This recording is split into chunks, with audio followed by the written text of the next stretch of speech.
Just arrived back on site, just checking the progress. Most thing that they've been working on is the shelter, and it's looking good. It looks like all the walls are up, or at least most of them. We're still waiting for the iron sheets. The diocese said they might be able to provide some, so we're just waiting to see if they can before we buy some. But look, this will be the where we put the store. Any bits and pieces. Looks good. And Ronald will be in this room. And yeah, that's right now. Once you've got some iron sheets on top, should be okay. And you see they're out front. They are digging the posts for this next lot. We're going to put some more posts in. You see some laid up at the back. And we're going to put the bird nets across. Yeah, it's looking good. One thing I've noticed is that the level is very good on this pond. You can see the pipe, top of the pipes there. It's still filling. So actually, our height on this one is great. We'll just going to check on the next one, but this is digging these. Like I said, these are the holes for the posts. Yeah, good work. We're gonna have a look at the fish. Oh, it's probably the best bit. Well, not the best bit about coming here, but certainly a highlight. Look at that. Just standing here, and they think they're about to be fed. So it looks like the level on this one's a bit lower. I think we'll get them to divert from there to fill this one. But it's just those natural seepages which definitely are slowing over time. You can see it's rained, and the reason I can tell is because you get these, this is all sort of piles of rock, but if I stand on it, they just crumble. So, and yeah, obviously sort of self-leveling almost, hey? Which is pretty good because it was looking great. But you can see, I mean, look at these banks. These have been here quite a while. They look fantastic. Very nice and smooth. Grass is beginning to grow on them, which is nice. And that will further stabilise the banks. You can see bits of grass just popping up, which is great. In actual fact, the level here has reached the top. Can you hear it? It's just going through. It shows you how it actually works. Now, the interesting thing is, what we've done, I think if you remember, we've actually put that inner pipe, we've actually put holes at the bottom of it. So what that does is the water fills up the inner pipe, comes all the way to the top, but it's filling up from water from the bottom of the pond, not from the top, which is good for oxygen, because basically typically most of the oxygen stays at the top. So yeah, here it is working in practice. So a bit of a problem. Larger ponds are proving to be a bit tricky, but basically down here we just measured it using our trusty stick with the marks on it.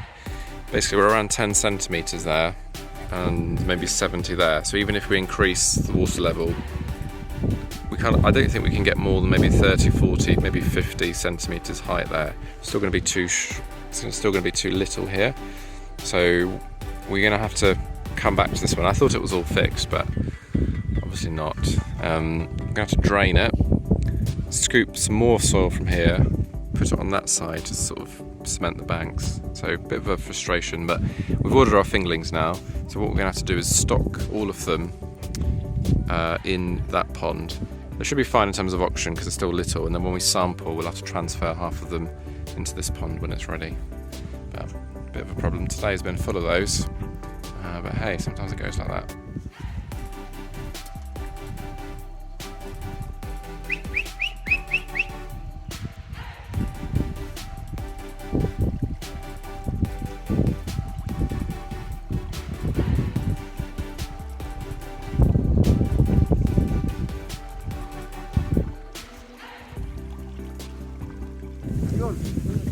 These are the pipes, we're just taking them out.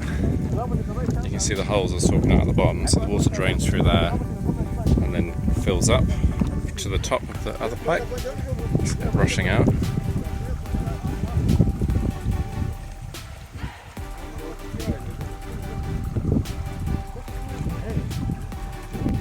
So we're just talking about this pond that we're going to do, the breeding pond, and yeah, just how to do it. So we've put some posts, just there's one there, one just in front of that, there's another one on the other side of this trench, and then the next one is just down there where the measuring tape is. Basically we're going to build a pond that size, so it's going to be in front of this inlet, and this trench, which at the moment drains any excess water out of the site, we're going to just get rid of this trench and drain any excess water here into this little area that we've left for just, well, because it looks good. So we're going to deepen this a bit, so I have to raise the bank here so we don't get any flooding, and then just sort of widen that opening, maybe build a trench just to capture any excess water. Then in future, the idea was we might have some ponds at the end of that barbed wire fence in future, but we would run a HDP pipe from here, because we have some left, all the way down for the water source if we needed any water there. I just think with the topography we're going to struggle, because if we start building a runoff trench outside of this boundary, then it just gets quite steep. You have a huge trench, which is just unreasonable, I think. So yeah, that's the solution we've come up with. So empty the water, you can see where the problem is, because how deep it is over there still. This bit still shallow, so we need to get rid about maybe 60 centimetres, I reckon. Which is quite a bit. Maybe 3 shovels before. So as in, like, we'll call those a sinifuka, that thing. And the width of the blade is about 15 centimetres, maybe 4 of them. It's starting to rain, so the muddy job's got muddier. Still at the site as it sets. I've built a prototype ramp, because there's so much dirt that's going to have to be shifted. And the way they do it at the moment is they put it into a big pile, then they move that by hand with a spade to another pile, and then keep going, leapfrogging it. Whereas I'm like, why don't we just do a ramp? But I weren't that convinced. To be fair, it's a bit wobbly. But I reckon if we build a proper ramp, this might help quite a bit. But about to do the evening feed, which is exciting. So I'm sticking around for that, because it's getting late for me. And I made the mistake of wearing a new pair of trousers today, and they're no longer clean. Rare treat, I'm here for the evening feed as well. That's the 2mm. So what we're doing at the moment is feeding 2mm first, because there's some bigger fish. Then once those guys of the big fish have eaten most of it, they won't sort of fill up. We then feed the 1mm, which then gets the smaller fish, because we're trying to make sure that we have a more uniform size when we come to harvest. So if you get the big fish full, give them 2mm, then go back to do the 1mm, so the little guys don't miss out. Little guys and girls. All guys, actually. Just doing the feed whilst it rains.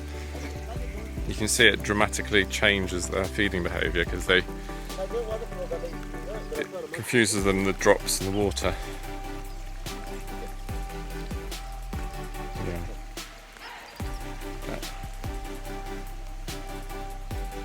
That looks pretty good.